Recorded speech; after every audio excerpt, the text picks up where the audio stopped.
All right, we'll get started. Welcome. I'm DeWayne Purdy. I'm Director of Electronic Communications at the University of Northern Iowa, which basically means I manage the web team that manages most of the university's websites.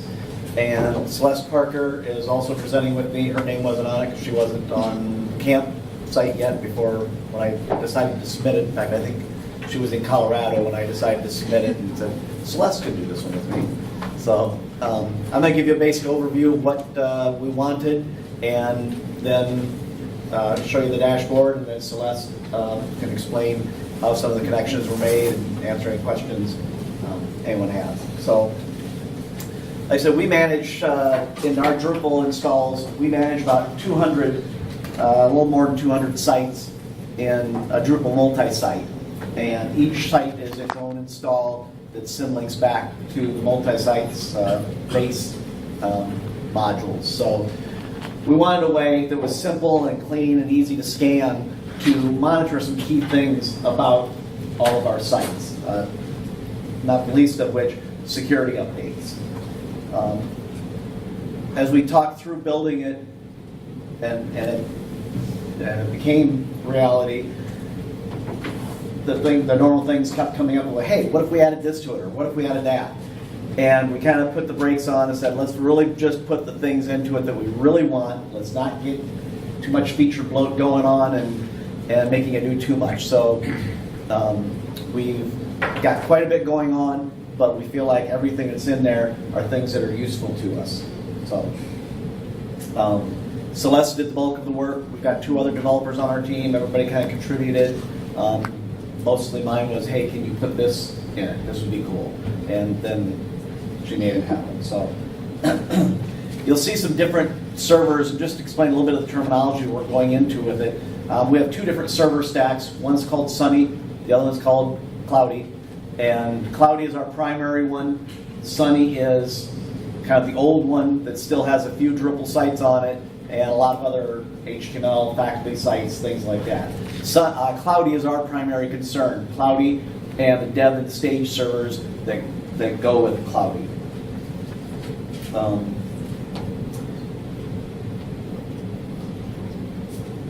So with that, let's just go to the dashboard. That's what people came to see.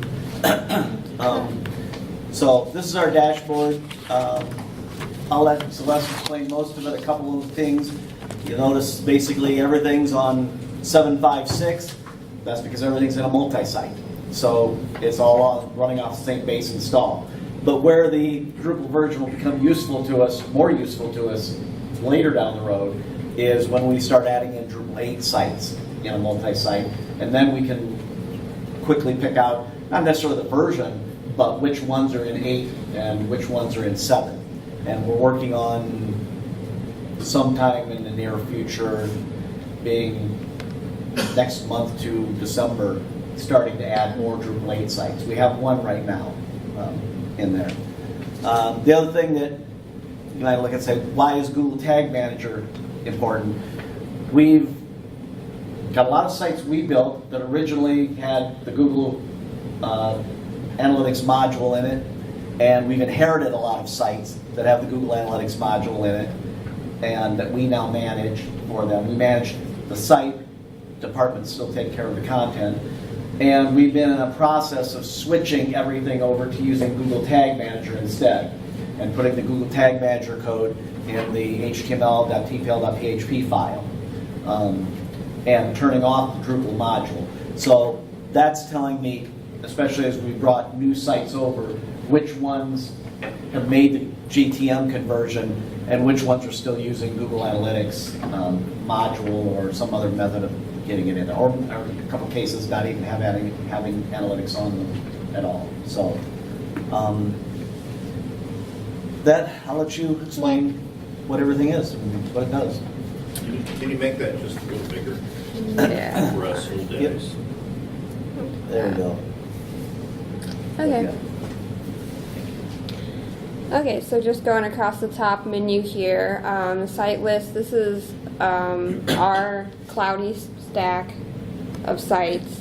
So that's just our information there, and then the next one is also our cloudy stack, but it shows which servers each site is on, and it'll take a little bit to load, but once it comes up, it'll basically shows us how far along each site is in development. So if we only have it on dev, it'll just show the green dot on dev with X's for if it's not that far. So that's just a quick way at a glance. We can see like what's where. If for some reason we've had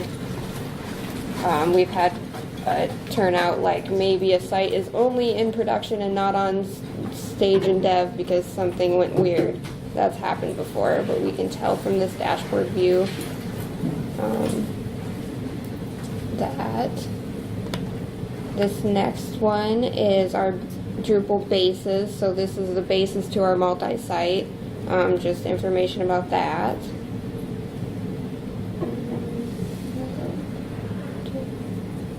The general campus site list. This is everything that's not in our cloudy stack. This is the sunny stack of sites. And these are not in multi-site. They're just kind of out there, single installs. And most of these we don't manage directly. Yeah. A lot of them, they're faculty staff sites, and in some of those cases, in the case of the ones that are in Drupal 6, we contacted them and said, are you still using your site? If you're not, we're going to remove it. If you are, we'll help you move it to Drupal 7 quickly and get it updated. So. Okay. Next thing here is what servers the general campus sites are on. So same type of thing, it'll show a green dot for which servers that site's actually on. Yeah. And this is one where nobody's doing dev, stage production development, so some of them are on, they're just all over the place. Let's see. And this is just a list that combines both the cloudy and sunny stacks, because at some point we had all of our sites in sunny, and then we transitioned into the cloudy and web team stage and web team dev, so that this view made it easier for us to tell what was where and what still needed to move. Which ones we need to remove now from the Yeah. sunny stack because they're fully incorporated on the cloudy stack. And then this is just a regular page that we have information about non-Drupal sites in. And these are just departmental sites that are doing something else. They created an HTML site on their own. College of Business has been in Cold Fusion for years. They've started looking at WordPress, although they just contacted me asking about Drupal again. So, who knows? And this is just a basic page, so there's no, this isn't collected from anywhere, we just put it in there. Okay, so I'm going to go through, the site list is mainly what we use most of the time here, and I'll go through each of these columns and what they mean. As you can see, we've got a lot of filtering options there too, for filtering just by the ones that are on cloudy or on dev or on stage. That was a place where I started to get worried. Are we getting feature bloat in our filters? Are we putting too many things into twist and turn it that a lot of them we do use? We got some security updates over here, and this just shows us what site has the security update and what the update is. And this is just showing sites on cloudy because we figure that's where it matters most to know that we have security updates is in the production server. And then so this first column, get status, what that is telling us is just if the working directory is clean, so making sure that there's no code changes there, and that's especially helpful on production sites to make sure nobody's been editing production code, which has happened occasionally. I think we might have a couple. Yeah, we have a few in here that have some changes to them. So, and bootstrap database, that just is if Drupal can bootstrap the database, so telling us if there might be something wrong with the site. So just an easy way to see if we've got problem sites or stuff that's down. Cat ID status, this is if we have our Cat ID feature turned on, and it's a feature built from LDAP, and this just tells us if we have that enabled or not necessarily if it's working, but it's there and turned on. Google Tag Manager, that just tells us if we have that Tag Manager code set up for that site. Do you have a question? Yeah, why was that stuff determined?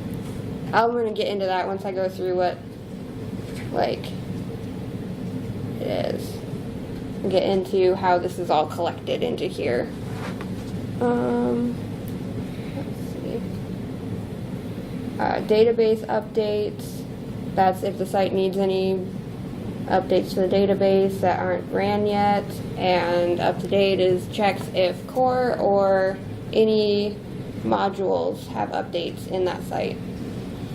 And a lot of these are all red, I think mostly because we have a few modules in our base installed that aren't updated, and once those are updated, then some of these will likely turn green, a lot of them will. Okay, get through. One other feature on the site, the little arrow next to the site name. Clicking on the site name, she'll show you, takes you to more information about that site. The little arrow takes you to the site. Okay, yeah, I'll go into a site here. Just go into this one. So we just get even more information about some of those same main categories we had in that other list. But then you can specifically see what updates the site has. And see that change. Somebody went in and edited CSS here. The last commit that happened. Drupal status information. And then every enabled module and theme on the site and what version it has.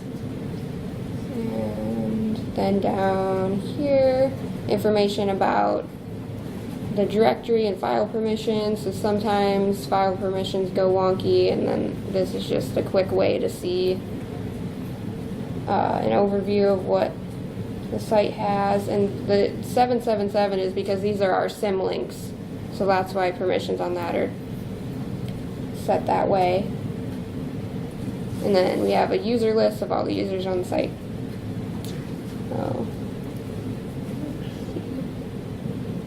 Okay, so how all this data gets in here is a bash script that's ran on each of our servers once a day, and it just goes through and runs a bunch of drush commands and git commands for each of these, like updates is just a drush UPS,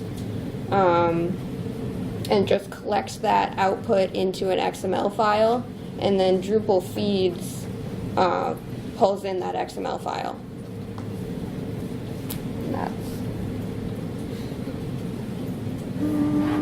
So, yeah, this isn't real time, it's just once a day, but we haven't had really much of a problem with that. We can run it on demand if we need to. I've had students go through, for instance, and I think they were installing Google Tag Manager on the last 5 or 6 sites that didn't have it.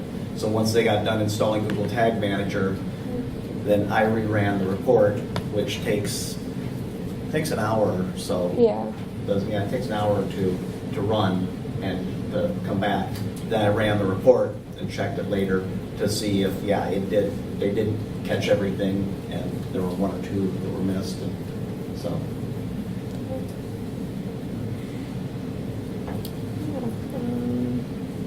I guess, let's see.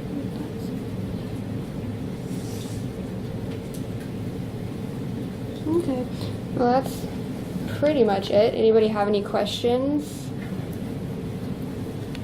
Is this something that you would go to like a higher up and say like, look, we have awesome progress or anything like that, or is this only for you guys? Our boss, who's the manager of IT client services, and the CIO, who's his boss, both have access to it and know where it's at and can access it. It can only be accessed on campus. We're using a VPN connection to get into it. And actually, we have two different ones on two different servers. This one is kind of the backup, and Celeste went in last night and changed some content, like the usernames were dummied in. They're not pulling the actual usernames, and email addresses. So, but on the account, but yeah, we use it. Our whole team, we have 4 developers, and our students have access to it and manage it. Do you have an example of what those scripts look like? Let me see. I pull up. It really achieved what I was looking for while Celeste was looking for that. In giving us something that we can look at and get a good picture right away what's going on. That's not. Most of the time, that far right column of up to date has a mixture of green and red, What? because in our multi-site, we have a base install that has our base modules that we use on most sites. And then each site will have 2 or 3 or 4 of its own modules that don't get used a lot on other sites, so they're installed directly on that site. So once the base is updated, and right now we're in the process, one of the big ones tripping that up is WYSIWYG. We're switching all of our sites over to CK Editor, so in fact the student's working on that while we're up here.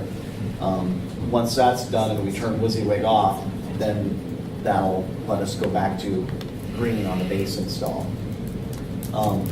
But we Let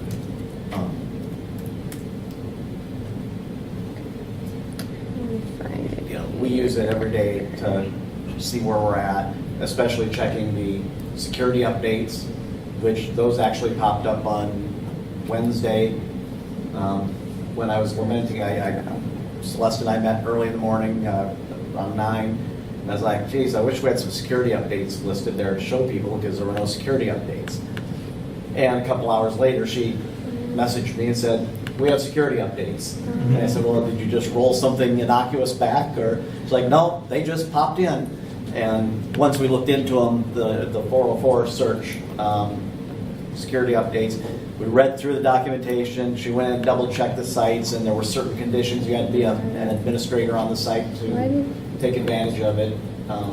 And it was only on a couple sites, so we decided, well, we should be pretty good for a couple of days. Let's leave it, and that way we have an example of what it looks like when it shows security updates there. So,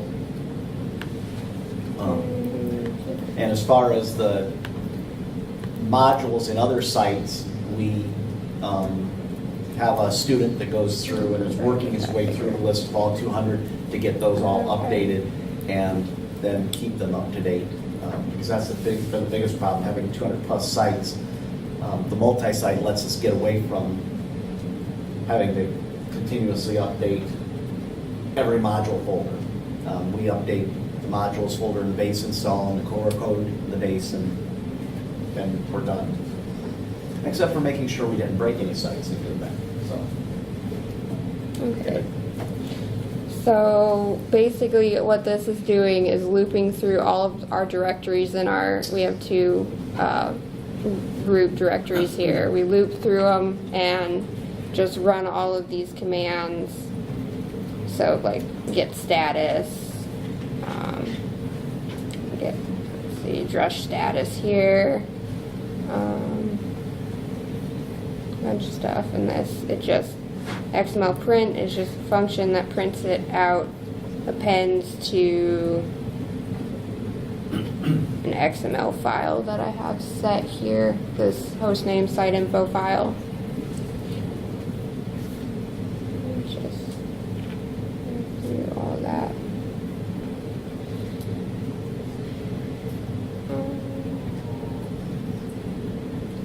Any questions about that? Yeah. Did you know you wanted all of those features ahead of time, or have you been attacking these on as you think of them? Just kind of, yeah, as we go. We had a good list to start off with of what we wanted to know. But And ones like the Google Tag Manager one, at some point, that may drop off. And we pretty much moved all of the sites that we're going to move. Now any new sites are coming from a default install we have, and they have the Google Tag Manager code already. So there's one Drupal 8 site that doesn't have it, but other than that, so at some point when we get all green there, and I feel like we're covered for new sites, we may remove that one, because it just becomes another column at that point. So, and someday down the road, there may be some other benchmark that we want to have our script to see, to drop in there. But we've tried to, like I say, avoid, we've talked about a couple, I can't think of any off the top of my head, but we've talked about adding a couple of things, and it's like, nah, do we really need that? Do we really care that much? And does it just clutter it up? Any other questions about the dashboard or the code driving it? How hard was it to use? You said you used feeds. yeah, I can pull that up, what the feeds. Let me log in here.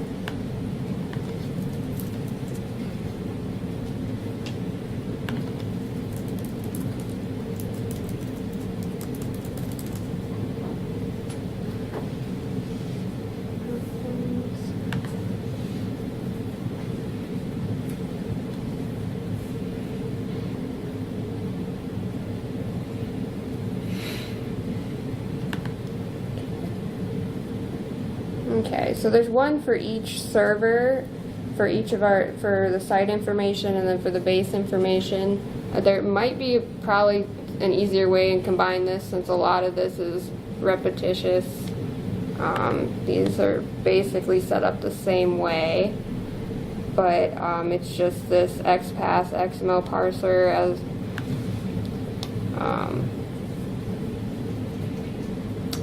that is set up to grab all that information from the XML file,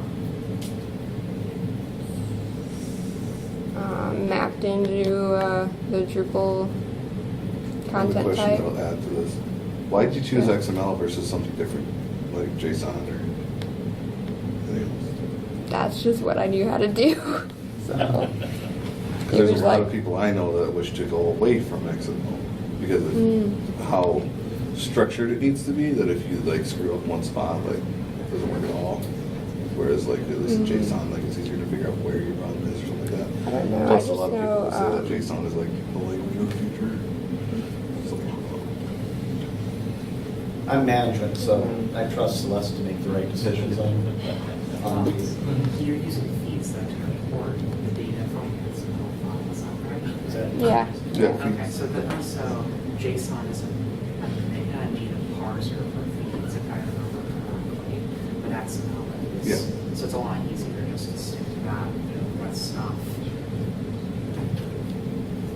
Yeah. And this is one of those projects where I've got more support of going with what she knows, and because we've got a lot of sites and other things to work on too. And this was kind of a side project that could take up a certain amount of time, but didn't want to lose weeks of work on it. So Do you guys have an automated build system for all of your sites? So like, for example, like if you know that all your sites use like this base distribution of things, did you guys create your own distribution?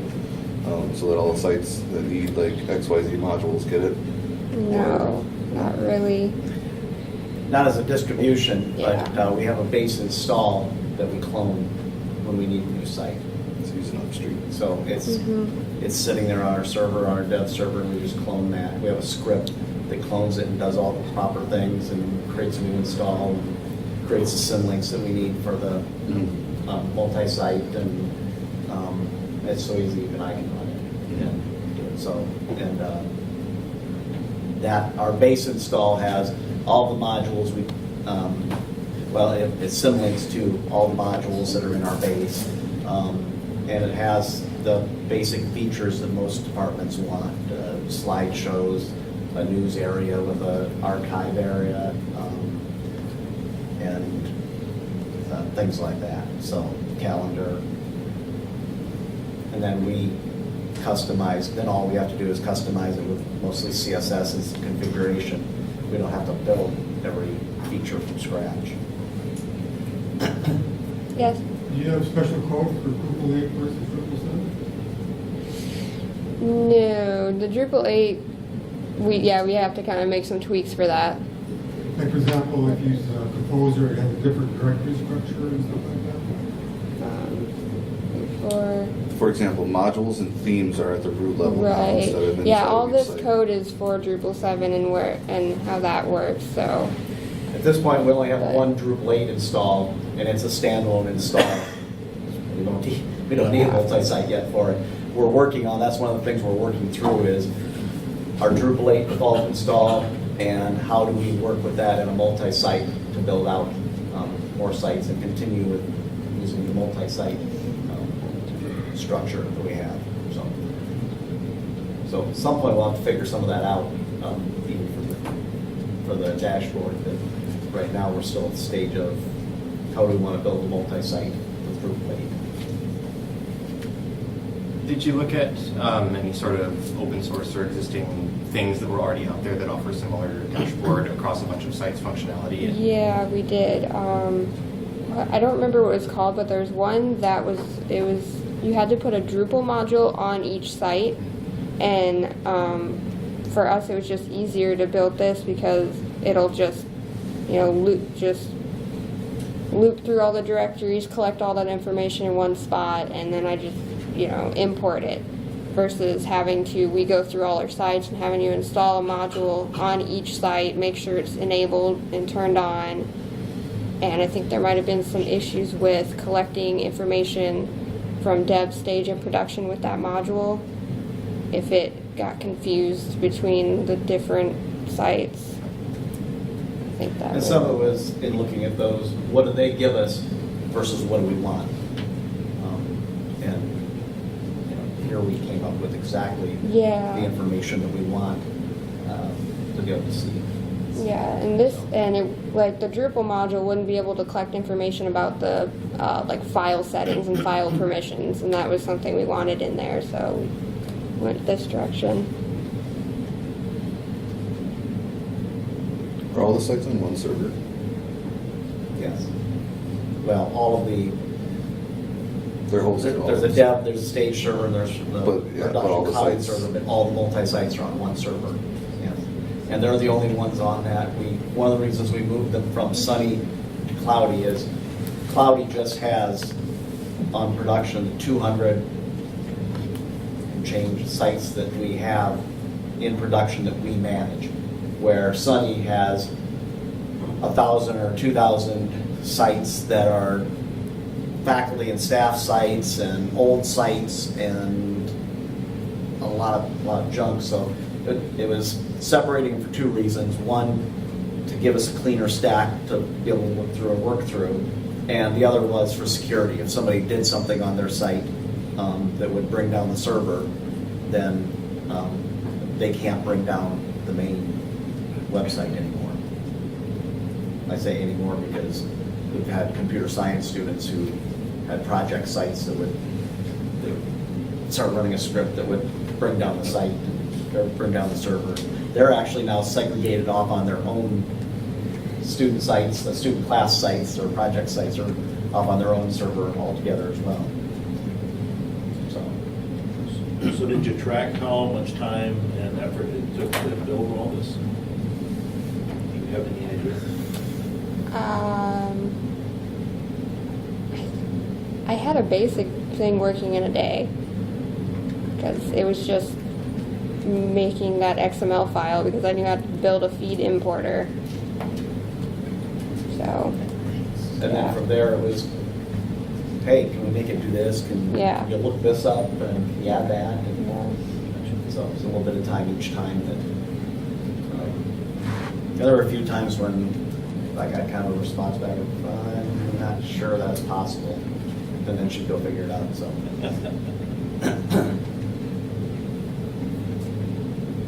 And other questions? Otherwise, Yeah. Is like a view? Yeah. Yeah, this is just a view, and there's a little bit of code that does this green dot. So it checks if this field's empty, it's green, but if there's something there, it'll be red. So, and like that.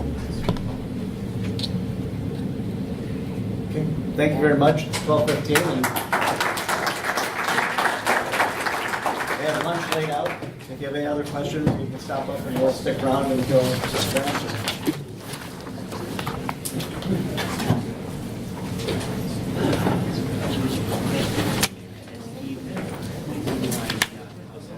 Something I really wanted to I probably won't use this now, but I'll probably have a car that goes to cancel. Shut it off. That